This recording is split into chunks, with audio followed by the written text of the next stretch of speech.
ओम नमः शिवाय। Hello friends, good morning. Bright school Valad Gandhinagar, standard 9 to 12 English grammar topic correct sentence.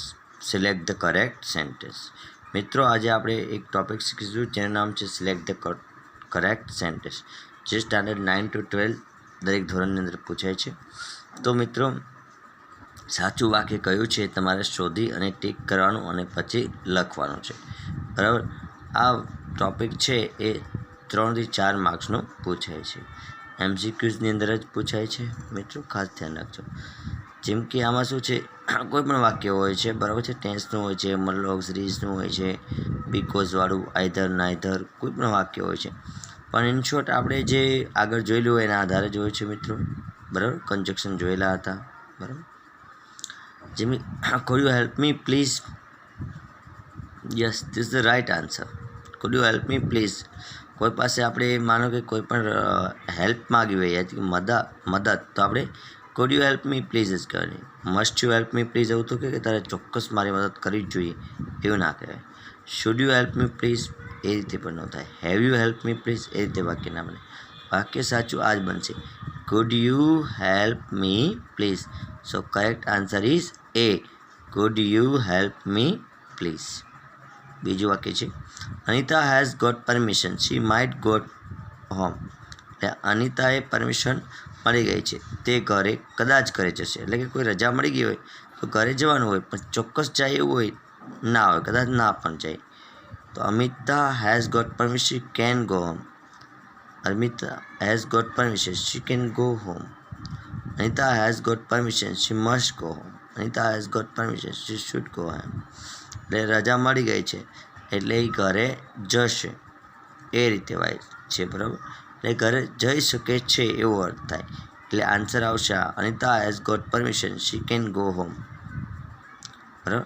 એટલે answer આવશે B, Anita has got permission, અનિતાને રજા મળી ગઈ છે એટલે તે ઘરે જઈ શકે છે, તો she can go home. Answer second is correct. ચલો આપણે બીજા કેટલાક એમસીક્યુઝ જોઈએ। Have I come with you આ રીતનું વાક્ય છે, બરાબર, એ ના આવે। Might I come with you એ પણ રોંગ છે। મે આઈ કમ વિથ યુ એટલે હું તમારી જોડે આવી શકું, કોઈ પાસે પરમિશન માગવા માટે મેનો ઉપયોગ થાય છે। આપણે આસ્કિંગ અબાઉટ પરમિશન આવો એક શું કહે ફંક્શન વર્ડ આવે જ છે, તો એના આધારે મે આઈ કમ વિથ યુ આવે, so it is correct. Will I come with you હું તારી જોડે આવીશ આવું વાક્ય ના બને, બરાબર। એટલે પરમિશન માટે may I come with you, C is correct. હવે આપણે આગળ જોઈએ મિત્રો, તો તમને ખ્યાલ આવશે। You must tell the truth, you might tell the truth, you could tell the truth, you would tell the truth. તો આન્સર આવશે A, you must tell the truth, એટલે કે તારે ચોક્કસ સાચું કહેવું જ પડશે। આપણે કોને કહીએ કે તારે તો સાચું કહેવું જ પડશે, તો આવું જ્યારે કહીએ ત્યારે મસ્ટનો ઉપયોગ થાય છે, માઇટ, કુડ, વુડનો ઉપયોગ થતો નથી। એટલે આન્સર એ ઇઝ કરેક્ટ। હવે આપણે આગળ જોઈએ 5th નંબરમાં, ઇટ ઇઝ ક્લાઉડી, ઇટ કે રેન ટુડે, એટલે કે વરસાદ જેવું વાતાવરણ છે, આકાશ વાદળછાયું છે, તો વરસાદ આવી શકે છે। શું આ ટાઈપનું વાક્ય હોય તો એમાં હંમેશા મે અથવા માઇટ આવે, તો મે નથી તો માઇટ આવશે। It is cloudy, it might rain today, યાની કે વુડ પણ ન આવે, મસ્ટ પણ ન આવે, કેન પણ ન આવે, પણ શું આવે, માઇટ આવે। It is cloudy, it might rain today, બરાબર। એનું કારણ છે કોઈ વસ્તુની ધારણા કરવા માટે માઇટનો ઉપયોગ થાય છે, તો it is cloudy, it might rain today, એટલે કે વાદળછાયું વાતાવરણ છે તેથી કદાચ વરસાદ આવી શકે છે આવો અર્થ થાય। કેમ કે ચોક્કસ ના હોય, બરાબર। એટલે મસ્ટ ના કહી શકીએ, બરાબર, કેન ના કહી શકીએ, વુડ નહીં, પણ માઇટ આવશે, બરાબર। હવે આગળ જોઈએ, રાઘવ કેન 6th નંબર એની અંદર છે, Raghav can drive A tractor, Raghav ought to drive a tractor, Raghav must drive a tractor, Raghav could drive a tractor, તો એ આવશે ને, Raghav can drive A tractor, એટલે રાઘવ જે ટ્રેક્ટર ચલાવી શકે છે। એમાં મસ્ટ, ought to, could એની જરૂર નથી, કોઈ કાર્ય કોઈ કરી શકે છે એવો અર્થ દર્શાવવાનો છે, એટલે Raghav can drive A tractor આ રીતનું વાક્ય બને છે। ચલો હવે આપણે 7th નંબરનું જોઈએ મિત્રો, a guilty must be punished, guilty must be punished હોય, the guilty can be punished, the guilty may be punished, the guilty might be punished. A guilty એટલે કે કોઈથી ભૂલ થઈ હોય તો ચોક્કસ સજા થવી જોઈએ. કોઈ ભૂલ કરેલી હોય તો એની સજા થવી જ જોઈએ, તો ચોક્કસ થવી જોઈએ. ભલે થોડી વધારે કે ઓછી પણ સજા તો મળવી જ જોઈએ. કોઈ ભૂલ કરેલી હોય તો એને સજા થવી જ જોઈએ, એટલે મસ્ટ આવે. The guilty must be punished. બરાબર. તો આ રીતે આન્સર એ આવશે, the guilty must be punished. હવે 8 નંબરમાં જોઈએ, વિલ કિરણ કમ વિથ અસ? કિરણ અમારી સાથે આવશે. Shall Kiran come with us? Might Kiran come with us? કે મે કિરણ કમ વિથ અસ? તો અહીંયા આ જે પ્રશ્ન છે, બરાબર છે, એમાં એ આવશે. વિલ કિરણ કમ વિથ અસ એટલે કિરણ અમારી સાથે આવશે. એ રીતે આન્સર એ. એનું કારણ છે કે કિરણ સાથે શેલ ના આવે ક્યારે. એ શીટ હોય કે નામ હોય એની સાથે શેલ આવે નહીં. મે અને માઇટ છે પરવાનગી માટે છે, તો આ પરવાનગીવાળા વાક્ય છે નહીં, એટલે આન્સર એ આવશે, વિલ કિરણ કમ વિથ અસ. બરાબર. હવે આપણે 9 અને 10 જોઈ લઈએ. 9 નંબરમાં છે, આઈ am late, I may take a રિક્ષા. મારે મોડું થાય છે એટલે હું રિક્ષામાં જતો રહીશ. બી, આઈ am late, I might tech a રિક્ષા. તો માઇટ ભૂતકાળ સાથે આવી શકે, તો અહીંયા આવી શકે નહીં. આઈ am late, I must take a રિક્ષા. મારે મોડું થાય છે, મારે રિક્ષા લેવી જ પડશે, તો ચોક્કસ રિક્ષામાં જવું પડશે, એટલે મસ્ટ આવે. આઈ am late, I could tech. આ તો પ્રેઝન્ટ ટેન્સ છે એટલે પાસ્ટ ન આવે, એટલે ડી આવી જ ના શકે. બી પણ ના આવી શકે કારણ કે પ્રેઝન્ટ ટેન્સ પાસ્ટ ના આવે. પણ સી આવશે કે આપણે મોડું થતું એટલે ચોક્કસ આપણે રિક્ષામાં જવું જ પડે. કેમ કે ઘણીવાર આપણે બસની વાટ જોતા હોય કે કોઈ બીજા વ્હીકલની, પણ આપણે જ્યારે લેટ થતું હોય તો ફટાફટ રિક્ષામાં જવું પડે. આઈ am late, I must take a રિક્ષા. મારે મોડું થાય છે, મારે ચોક્કસ રિક્ષામાં જવું પડશે. તો ફરજિયાત જે ક્રિયા કરવી પડતી હોય તેમાં મસ્ટ આવે, એટલે આન્સર આવશે C. I am late, I must take a rickshaw. હવે આગળ જોઈએ. You could obey your parents. You can obey your parents. You might obey your parents. You should obey your parents. તો ગુજરાતી કરો તો તમને ખ્યાલ આવે મિત્રો કે આપણે આપણા માતા પિતાની આજ્ઞાનું પાલન કરવું જોઈએ. એક સલાહ છે, એક નૈતિક ફરજ છે, એટલે આન્સર આવશે should. You should obey your parents.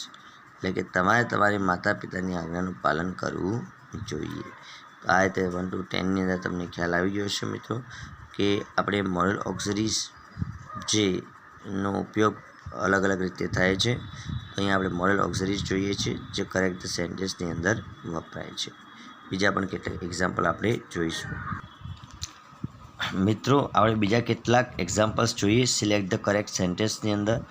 પહેલાં જે આગળ આપણે જોયા એની અંદર મોસ્ટલી આપણે જોયું હતું કે મોરલ ઓક્ઝરીઝનો ઉપયોગ થાય છે. અહીંયા આપણે જોઈશું તો લેંગ્વેજ ફંક્શન વર્ડનો ઉપયોગ પણ થઈ શકે છે તેમાં. બરાબર.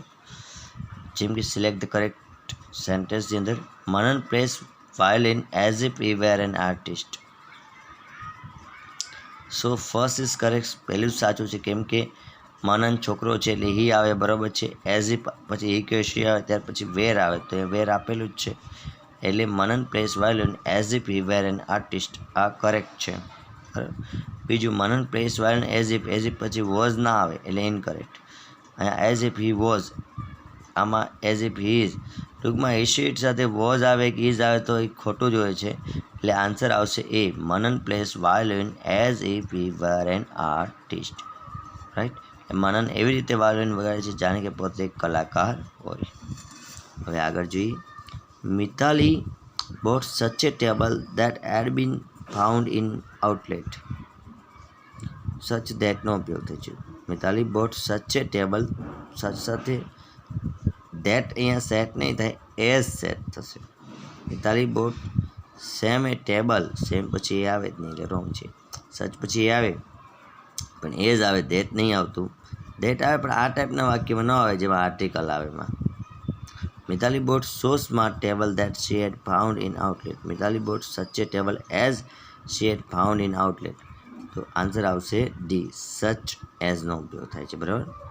Mitali bought such a table as she found in the outlet. Such અને એઝ એટલે આપણે જેને talking about person place thing in relation to something કહીએ એના આધારે છે. જેમાં સચ એઝનો ઉપયોગ થાય છે. આગળ જોઈએ આપણે 49 નંબરમાં, though she was weak in mathematics she failed in the exam. આ તો ઇનકરેક્ટ છે, ખોટું છે. કેમ કે આ શું છે કે ભાઈ મેથેમેટિક્સમાં વીક હોવા છતાં તે ફેલ થયું એવું ના હોય. જશે however weak she was in mathematics she failed in the exam. આ પણ ખોટું છે. Weak as she was in mathematics she was qualified in the exam. In spite of she was weak in mathematics, she was qualified in the exam. પહેલા બે એ બી તો આવ્યા જ નથી, બરાબર. એનું કારણ છે કે અર્થનો અનર્થ થતો એવું લાગે છે. આ બેની અંદર જોઈએ તો weak as she was in mathematics she was qualified in the exam. In spite of she was weak in mathematics she was qualified in the exam. In spite of વાળું વાક્ય બેટર રહેશે. In spite of she was weak in mathematics she was qualified in the exam. So D is correct answer, right? આગળ જોઈએ, the paper of English was enough easy for Ethel to attend. The paper of English was so easy that it could be attended by Ethel. It could be આવે. The paper of English was too easy for Ethel to attend. The paper of English was too easy for Ethel to attend, right? The paper of English was easy enough to attend for Ethel.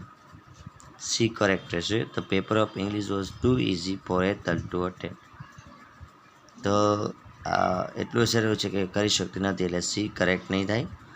The paper of English was easy enough to attend for Ethel.